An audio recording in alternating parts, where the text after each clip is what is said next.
নাকে মুখে দই, তারপরে কয় কই কই। নির্বাচন কমিশনের কিছু করার ক্ষমতা আছে? জামাত ইসলাম এমন একটা ধারণা প্রচার করেছে তারাই ক্ষমতায় আসছে। ওয়াকওভার দিয়ে দেওয়া উচিত। বিএনপি মানে পরাজিত হওয়ার প্রতিযোগিতা নেওয়া উচিত। বিএনপি বলবে যে জামাত নেই।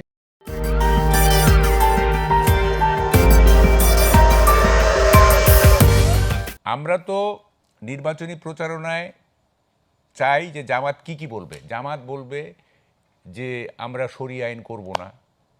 জামাত বলবে যে 71-এ আমাদের পূর্বপুরুষরা এগুলি করছে, আমরা করি নাই ভাই, এই জন্য আমরা সরি, আমরা দুঃখিত। তাইলে না তাদের ভোট বাড়বে। হ্যাঁ, তারা যদি ভোট বাড়াইতে চায় তাহলে এই জিনিসগুলি ওরা অ্যাড্রেস করবে। যেসব জিনিস নিয়ে মানুষের প্রশ্ন রয়েছে, শরিয়া আইন নিয়ে মানুষের প্রশ্ন আছে, 71-এ তাদের ভূমিকা নিয়ে প্রশ্ন আছে, এগুলি না ওরা রিজলভ করবেন, তাইলে না ভোট বাড়বে। উল্টা যদি এরকম মানে নারী নিয়ে যদি এই ধরনের রাজনীতি করতে হয় তাহলে তো ভোট কমবে। কারণ আফটার অল দেখেন, এইটা কিন্তু আইটির যুগ, এইটা কিন্তু একটা মানে মডার্ন বলা যাবে না, পোস্ট মডার্ন যুগ। এই যুগে কিন্তু আপনি নারীকে কি বলে যে যেভাবে ট্রিট করার কথা বলা হচ্ছে এইভাবে ট্রিট করতে পারবেন না। এইটা করলে এটা বুমেরাং হবে। জামাত ইসলাম এমন একটা ধারণা প্রচার করেছে বা ঢাকা শহরে এই 24-এ গণ-অভ্যুত্থানের পরে তারাই ক্ষমতায় আসছে। এই গত 15-16 মাসের এই ধারণাটা এমন হয়েছিল যে ইলেকশন হওয়া মাত্রই তারা ক্ষমতায় আসছে। এইটা যদি আমি বিবেচনায় নিয়ে কথা বলি তাহলে পরে আপনি নিজে উচ্চারণ বলছেন যে 51% ভোটার হচ্ছে প্রায় 51%। তারা কিন্তু একেবারে স্পষ্ট করে মিস্টার শফিকুর রহমান একেবারে স্পষ্ট করে অন্য কোনো দল বলেনি, উনি বলেছেন যে জামাতে কোনো নারী প্রধান হওয়ার কোনো সুযোগ নাই।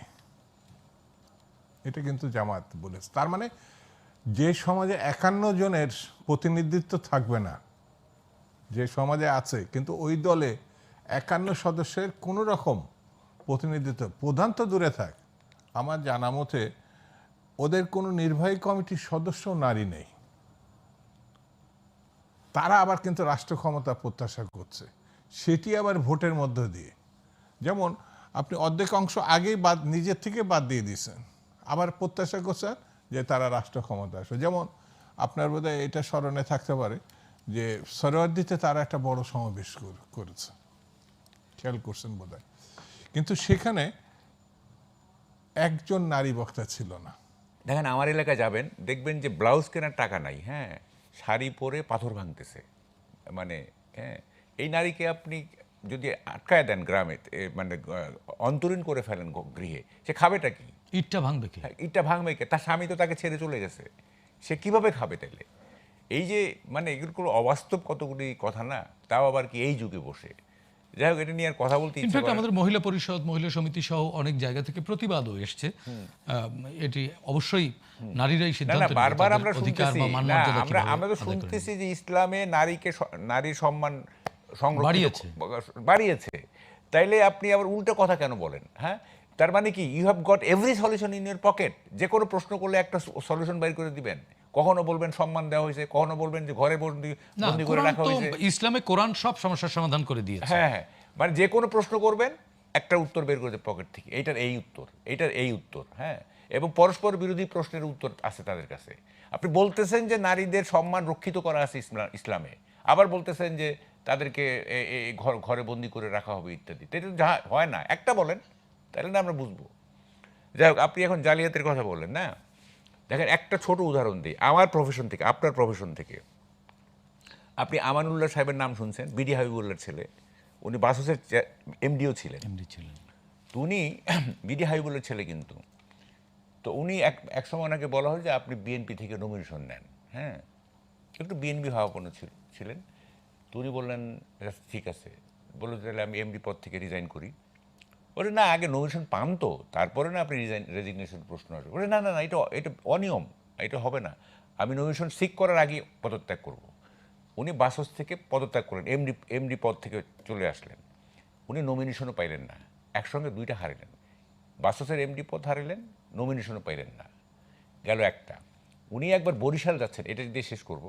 বরিশাল যাচ্ছেন তার মেয়েকে নিয়ে, তো তাকে তো বিডি হাই বলে ছেলে সবাই চিনে, সাংবাদিক, তা লঞ্চে সবাই তার সাথে কথা বলছে। ফেরার পথে 3-4 দিন পরে উনি ফিরছেন যখন টিকিট দিছেন, টিকিট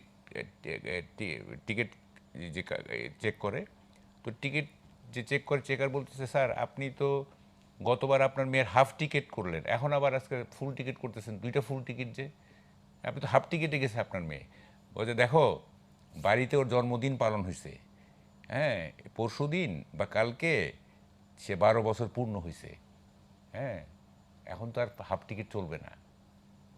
দেখেন অনেস্টির মাত্রাটা দেখেন, হ্যাঁ, এবং এটা অনেস্টি বললে ভুল হবে, it is integrity, it is much more higher than honesty. উনি জালিয়াত, উনি কিন্তু এখনও বেঁচে আছেন, 90 বছর বয়স, উনি জালিয়াত। হ্যাঁ, আপনি কয়টা অনেস্ট লোকের নাম আপনি আমার কাছ থেকে শুনবেন?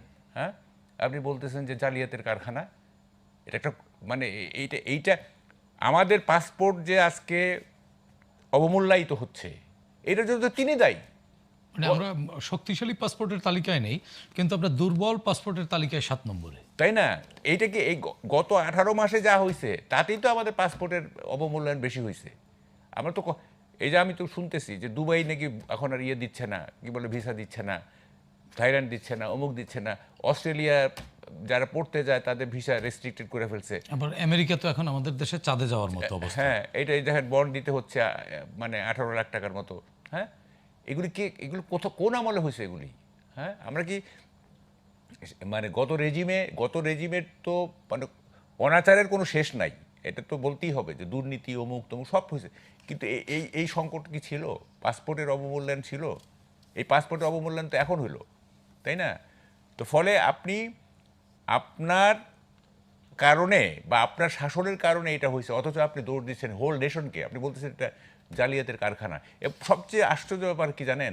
তাকে কেউ প্রশ্ন করে না, তাকে তাকে কেউ প্রশ্ন করে না যে আপনি এসব কথা যে বলেন একটা জাতি বা উনি যে কথাই বলবেন না কেন এইটি ফাইনাল, কেউ প্রশ্ন করবেন, ইভেন বিএনপিও প্রশ্ন করে না। এই যে দুধুভাইরে আমি এখন প্রশ্ন করি, আমরা দুধুভাইকে আমি প্রশ্নটা করি, আপনার 16 মাস 17 মাস আনকন্ডিশনাল সাপোর্ট দিয়ে গেলেন, চিফ অ্যাডভাইজার যা বলে আপনার তাতেই হ্যাঁ, যা বলে তাতেই হ্যাঁ, হ্যাঁ হ্যাঁ, এই প্রশ্ন না করতে দিয়ে আজকে জাতিটাকে হোল নেশন ইজ মানে অ্যাবাউট টু বি ডুমড।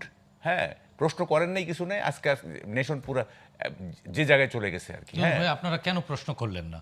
আমরা আজকে প্রশ্ন করি, আসলে ঠিক না, মানে প্রশ্ন করা হয় নাই, এটা ঠিক না। আলী রিয়াজ সাহেব এবং ডক্টর ইউনুস তারা ভাবছেন যে আমাদের গ্রামের যে মানুষ, এই যে vast majority in the rural area, তারা বোধহয় সবাই তাদের সমকক্ষ। কারণ তারা ওইটা ভাবতেই পারতেছে না যে তাদের সাথে এবং গ্রামের একজন মানে সাধারণ ভোটারের যে গ্যাপ কত, এটা ওরা ভাবতেই পারতেছে না। এবং তারা মনে করতেছে হ্যাঁ গ্রামের লোকগুলো সব ম্যাকিয়াভেলি, কেউ অ্যারিস্টটল, কেউ প্লেটো। হ্যাঁ, এই জন্য এই গণভোটের এই সিস্টেম করছেন উনি, 4টা প্রশ্ন দিচ্ছেন। অনেকেই তো এই প্রশ্ন পড়তেই পারেন না, বুঝেই না এগুলি। হ্যাঁ, না অনেকে তো পড়াশোনাই পারেন না, স্বাক্ষর টিপসই দেয়া মানুষও তো ভোটার আছে। তো এইটা প্রহসন না, এটা অ্যাবসলিউটলি প্রহসন। এবং এগুলি বললে দেখেন বাংলাদেশটা কি হয়েছে, আপনি একদম চোখে আঙুল দিয়ে দেখাই দিবেন, হ্যাঁ, তারপর স্বীকার করবেন। ওই যে গ্রামে বলে যে কি নাকে মুখে দই, তারপরে কই কই কই, আবার নাকে মুখে দই লেগে আছে, এখন আমি বলছি কই কই কই। তো এখন আপনি চোখে আঙুল দিয়ে দেখাই দিবেন, হ্যাঁ, তারপরও এটা একটা যুক্তি বাইর করবে, একটা বাইর করবে। হ্যাঁ, তো এখন টোটাল যে দেখেন আরেকটা জিনিস দেখেন, এটা খুব ইন্টারেস্টিং, চিফ অ্যাডভাইজার সরাসরি নামছেন হাবার্টের পক্ষে, ইলেকশন কমিশনের একজন মেম্বার বলছে এটা দণ্ডনীয় অপরাধ, তাহলে দণ্ড দিচ্ছেন না। এখন সরকারি কর্মচারীরা কি করবে ভাই? কিন্তু ব্যাংকাররা কিন্তু এখনো হাবার্টের পক্ষে প্রচারণায় আছে, নির্বাচন কমিশনের পক্ষ থেকে এই ধরনের প্রজ্ঞাপন দেওয়ার পরে কে নির্বাচন কমিশনের কথা শুনবে? সরকারি কর্মকর্তা? নির্বাচন কমিশনারদের কার ঘাড়ে কয়টা মাথা আছে যে প্রফেসর ইউনুস মানে কি সরকারি কর্মকর্তা বলতেছি, কার ঘাড়ে মাথা আছে যে মানে নির্বাচন কমিশনের কথা শুনবে, চিফ অ্যাডভাইজারের কথা শুনবে না? হ্যাঁ, নির্বাচন কমিশনের কিছু করার ক্ষমতা আছে, যার করার ক্ষমতা আছে তার কথা শুনবে তারা। করার ক্ষমতা আছে প্রফেসর ইউনুসের, ওই নির্বাচন কমিশন করার কিছু নাই, ফলে তারা তার কথা শুনবে, এটা খুবই স্বাভাবিক, লজিক্যাল।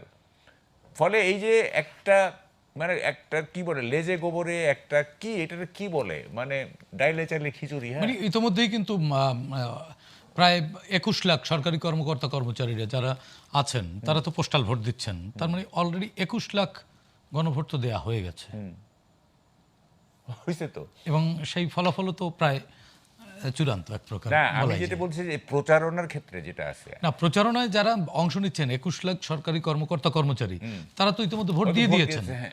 তার মানে তো তারা তো হায়ের পক্ষে প্রচারণা চালাচ্ছেন, মানে 21 লাখ হা ভোট হয়ে গেছে। হয়ে গেছে। না হা তো জিতবে, এই ব্যাপারে কোনো সন্দেহ নাই। আপনি যদি মানে 90% ভোট নায়ের পক্ষে পড়ে তারপর হা জিতবে দেখবেন। জি, আমরা কারণ এটা ভাই জাতীয় স্বার্থ। যদি নির্বাচনটা ভালোভাবে না হয়, বিশৃঙ্খলাপূর্ণ অবস্থার মধ্যে যায়, তাহলে আগামী দিনে যে চ্যালেঞ্জগুলো সরকার এবং বিরোধী দলের জন্য থাকবে সেটা খুব ছোট আকারের না। মানে তারপরে দেশটাই চ্যালেঞ্জের মধ্যে পড়বে। তারপরে আবার পার্শ্ববর্তী একটা দেশ, তারাও ভালো একটি নির্বাচনের সহায়তাকারী হবে এমনও না। সেই জন্য আমাদের দেশটার রক্ষার দরকার। আমাদের এক সাগর রক্তের বিনিময়ে এই দেশে যাই ঘটুক না কেন দেশ রক্ষা করতে হবে, গণতন্ত্র প্রতিষ্ঠিত করতে হবে, আর মানুষের অধিকার ফেরত দিতে হবে। জি, মাহবুব কামাল ভাই। আমি কি বলবো জানেন, ওয়াকওভার দিয়ে দেওয়া উচিত। বিএনপি মানে পরাজিত হওয়ার প্রতিযোগিতা নামা উচিত, বিজয়ী হওয়ার মানে জন্য। জোর করে হেরে যেতে হবে। হ্যাঁ জোর করে হেরে যেতে হবে। কিরকম কারণটা জানেন, এইবার যারা জিতবে তারা সরকার চালাইতে পারবে না, দেশ চালাইতে পারবে না, অর্থনীতির যে অবস্থা। তো কাউকে না কাউকে তো দায়িত্ব বলছি নিতে হবে। হ্যাঁ ওই তো নেক, বিএনপি বলবে যে জামাত নেক, জামাত বলবে বিএনপি নেক, এটি এই প্রতিযোগিতা নামতে হবে। কিন্তু আমরা তো দেখছি ভিন্ন চিত্র। শুনেন না আপনি, এই যে পে স্কেল দিছে না, এই সরকার যে সরকার আসবে, আপনি এমনিতে অর্থনীতির অবস্থা তো আমি এখন বর্ণনা করলে আর 5 মিনিট লাগবে। অলমোস্ট 1.5 লাখ কোটি টাকা বাড়তি হ্যাঁ লাগবে। এই বাড়তি এই টাকা কোত্থেকে দিবে? আর এইটা তো আপনি আর চেঞ্জ করতে পারবেন না, একবার ওয়ান্স ডিক্লেয়ার ফর এভার। তো দেশ চালাতে পারবে, ফলে 3-6 মাসের মধ্যে পলিউটেড হয়ে যাবে। তখন ওই মানে যে বিরোধী দলে থাকবে সে ওই পরবর্তী নির্বাচনে ভালো করতে, মানে যদি জিততে তাইলে একটা অবস্থা আসবে। এই নির্বাচনে জিতে নিজের ধ্বংস নিজে ডাইকেন না, আমি বলতেছি, কারণ দেশ চালাতে পারবেন না তো। জি, এই তো শুনেন, তারপরেও এই এমনি রাজনৈতিক আমি বলি, দলগুলোর এমনি উপরে আমি- আমাদের আস্থা এটা- আছে। না, দিস ইজ নো ফান। আপনি যে দেশের যে অবস্থা, সামগ্রিকভাবে যে অবস্থা, হ্যাঁ অর্থনীতি বলেন, সামাজিক বলেন, সব দিক থেকে যে অবস্থা, চরম সংকটে পড়বে দেশ। জি, হ্যাঁ, ধন্যবাদ, ফলে মাহবুব কামাল ভাই। হেরে যাওয়ার প্রতিযোগিতা নামেন।